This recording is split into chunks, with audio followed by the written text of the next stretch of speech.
All right, Jeanette. Yeah, we are good with that. Just FYI, the audio does drop off a little bit sometimes. It's nothing that you're doing wrong. It's some technical issue that we haven't been able to solve yet, but we do want to proceed, just so you know, in case there are any comm problems there. So with that, if you give me a thumbs up, I will start the event.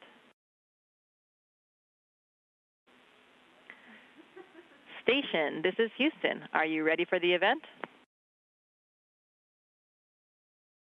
I'm ready for the event. ACR, this is Mission Control, Houston. Please call station for a voice check. Station, this is Houston ACR. How do you hear me?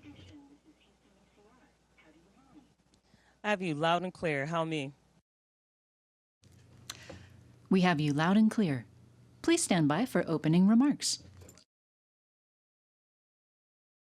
Hi, I'm Carlos Romero, Upward Bound Program Coordinator. And wow, it doesn't get much more upward than NASA and the ISS. We're here today to inspire you and help build your aspirational wealth. You might ask, what is aspirational wealth? It's the ability to maintain goals and dreams in the midst of barriers. And we know you face barriers, but that's where Upward Bound and the other TRIO programs come in. You have phenomenal engineering, drafting, and cyber technology programs in the district. We see that talent and intellect every day, and we want you to be the scientists, engineers, and astronauts we know you can be. So thank you.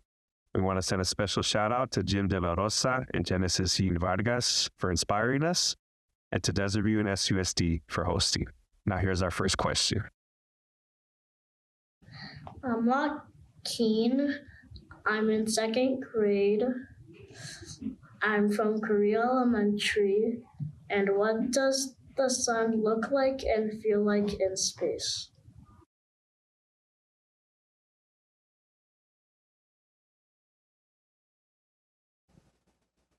Hi there. Can I ask you to repeat your question, please? What does the sun look like and feel like in space? That's a great question. What does the sun look like and feel like in space? Well, the sun for us looks like the same way it does for you on Earth. We're still pretty far away. So the same way it looks to you on Earth, it looks to us in space. However, because we don't have the Earth's atmosphere protecting us, we may feel a little bit, for me, when I go into our cupola where we have windows, it feels a little warmer to me. So, and also, you know, we're exposed to a little bit more radiation, but not dangerous in a dangerous way. We just don't stay in there very long. So the sun is the same here on the space station, about 250 to 260 miles above the Earth. It's the same as it is for you. I'm Eliseo. I'm in second grade. I go to Carillo Elementary. What happened to when the spaceship doesn't land right when coming back to Earth?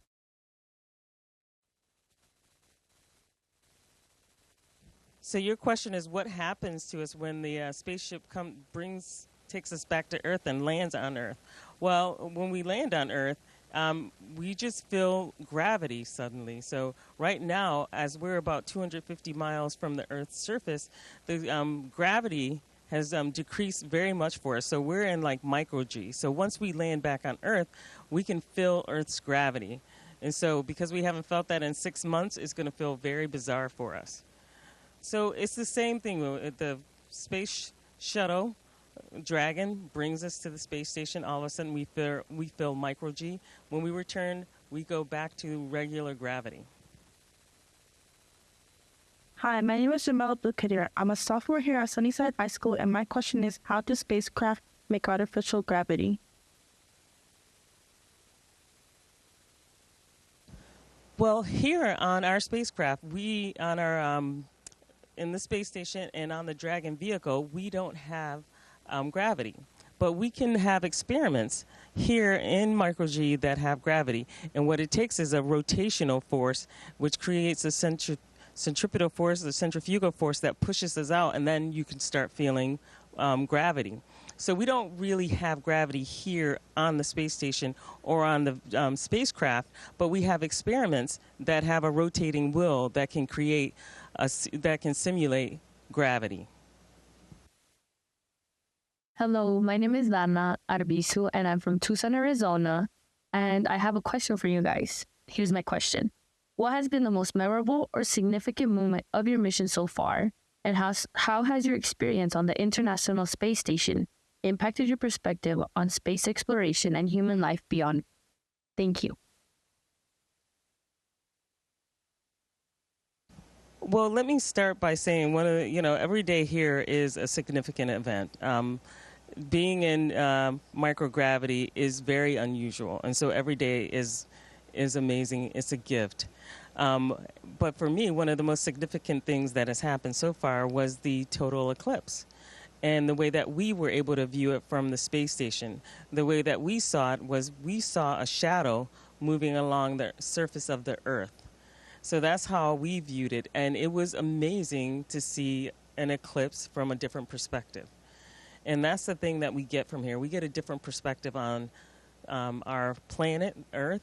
We get a different perspective on different events like eclipse, even storms. We see storms on Earth from a very different perspective. So, there's a whole significance of being here on the space station just because we get a different perspective on many, many things. And that, to me, is very important for me. Hello, my name is Yarani Calderon Valenzuela. I'm a junior at Desert Vista High School.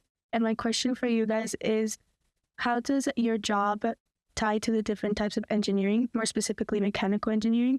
And what would you say the most important type of engineering is for these kinds of projects? Well, for me, I wouldn't say that any single type of engineering is the most important. I think what ends up happening is once you become an engineer, a scientist, a researcher, your mindset changes. And that's what we need on the space station, because doing research here is very different than doing research on the Earth. We're here as the eyes and the hands of researchers on Earth, and we can help produce good data for them. We can help their experiments go very well. So on the space station, we do all kind of experiments, including DNA sequencing, a lot of things with respect to our genetics. We do some, for example, today, working with the SIR rack, which is the combustion integration rack, where we figure out how things burn in space. We're working on a code atom lab today, and that's one where we can cool atoms down to some of the coolest temperatures in the universe. So all different types of engineering, science come into play being on the space station. And what it really takes is someone who's willing to learn at the end of the day. And so all types are welcome and needed here on the space station. Hi, my name is Talia Diaz. I'm a junior here at Desert Vista, and my question is, what do you think about when you are going to space, and what do you think about while you're in space? What do I think about? Well, what I was thinking, I was coming to space earlier. I was thinking how wonderful it would be to experience this for the first time, and then to feel the rocket as it lifted us up off the ground and propelled us into space was amazing. So I'm just thinking about these experiences, staying in the moment and just trying to really experience that. And right now, while in space, I'm making this my home. So what I'm thinking about is, this is my home. How do I take care of it? What do I need to do? So those are the kind of things that I've been thinking about while I'm here, but also enjoying the moment and experiencing the moment, taking pictures, calling people and sharing this with others. So there's a lot to think about while in space. Hi, my name is Sam Dominguez. I'm a senior in studies at high school.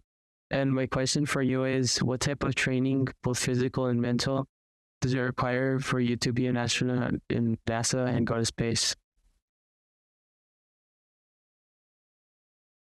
Well, a lot of the training is very different than what you would experience outside of NASA. So some of the training that I've done that it includes all of the systems on board the International Space Station, but also you can do analog missions which help train you mentally and physically to do this. So some of the analog missions that you can do would be to live underwater, and that's called the NASA Extreme Environment Mission Operations, or you can live in a cave. And so we have an experience where we go learn how to climb in and out of caves. We lived in the cave for 5 days, and we explored the cave. And that is what that teaches you, is that you're in a high-threat environment. How do you behave in a high-threat environment? How do you do research in a high-threat environment? Not that there's a threat imminent, but things can happen on some of these experiences. But understanding the risk that you're taking, understanding how to operate under those conditions is very important. But also, a lot of the training that we do is back in Houston. We learn how to do robotics. We learn how to operate the robotic arm. We learn how to do spacewalks, and we do that in a very large pool that's 200 feet long, 100 feet wide, and 40 feet deep. We also learn how to Capcom and fly the T-38 jet. So all of these things help create a mindset so that when you do come to space, you have the proper mindset to work, operate safely, and perform at a high level. My name is Jeanette Doral, I'm a senior from Sunnyside High School, and my question is, if you have a headache, do you lay down or just float? So in space, you don't really lay down. If you have a headache, you could take some ibuprofen, some Tylenol, or something like that. But really, you do just float. And so inside of our small crew quarters, our cabin, we have sleeping bags that help hold us down so we don't float away while we sleep. So you don't really lay down in space. That's an interesting question. I like that. Hi, my name is Jeanette. I'm a junior at Desert Vista High School, and my question is, do the plants that are grown on the space station contain any radioactive properties? If so, are they safe to consume like the spirulina?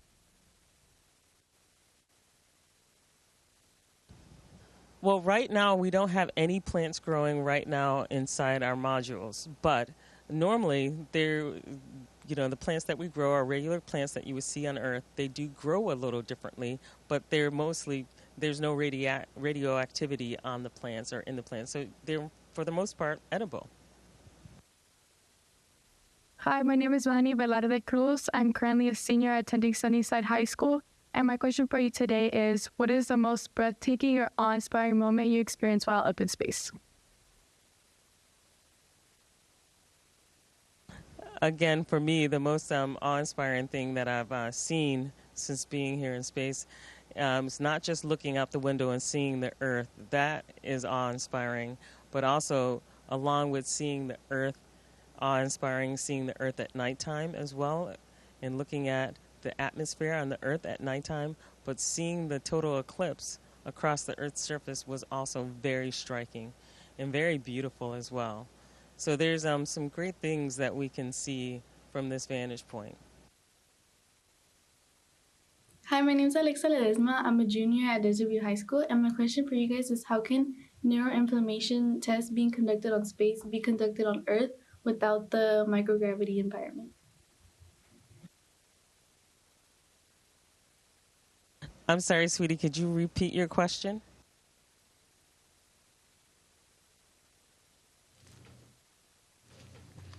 How can the neuroinflammation tests being conducted in space be conducted on Earth without the microgravity environment?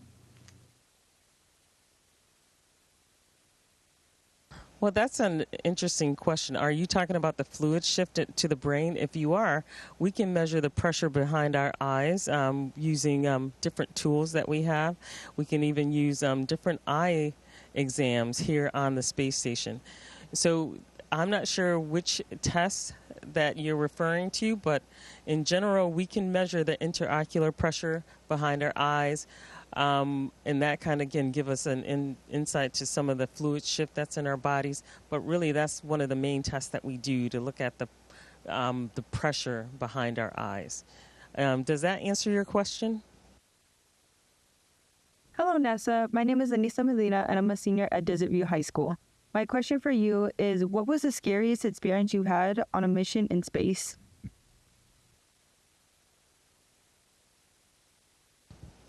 Well, so far I haven't had anything that was very extremely scary. For me, of course, flying to space, you have to be a little nervous. If you're not a little nervous, you're not really human, because all the training that you do can never prepare you for what is going to happen. And it's a beautiful thing. It's not anything to be afraid of, but it's just that nervousness of not knowing, what's going to happen next and experiencing things for the first time. So I don't think that, for me at least, there's nothing that has been extremely scary for me at this moment in time. Hi, my name is Anissa Medrano. I'm a sophomore at Desert View High School, and my question is, what is the longest amount of time you've been in space? You want to know the longest time anyone has been in space? That's a good question. We've had several people who've spent over 365 days in space, and we've had people who've spent like 665 days in space and even longer. So right now, one of the people that I'm on board with, Alan Kononenko, he's been in space longer than anyone. And I'm not sure of the number of days actually that is. So there's been a couple of people who have spent continuously over 300 days in space, but also the number of visits that people have made to space varies as well. Hello, my name is Daniel Pacheco, and I'm the director of the TRIO Upward Bound program. And on behalf of all the TRIO programs at Pima Community College, I would like to thank NASA, the Sunnyside Unified School District, and of course you, the student, for participating in today's event. Again, thank you, and have yourself a great day. And thank you. I love what you're doing. Have a great day, guys. Station, this is Houston ACR. Thank you. That concludes the event.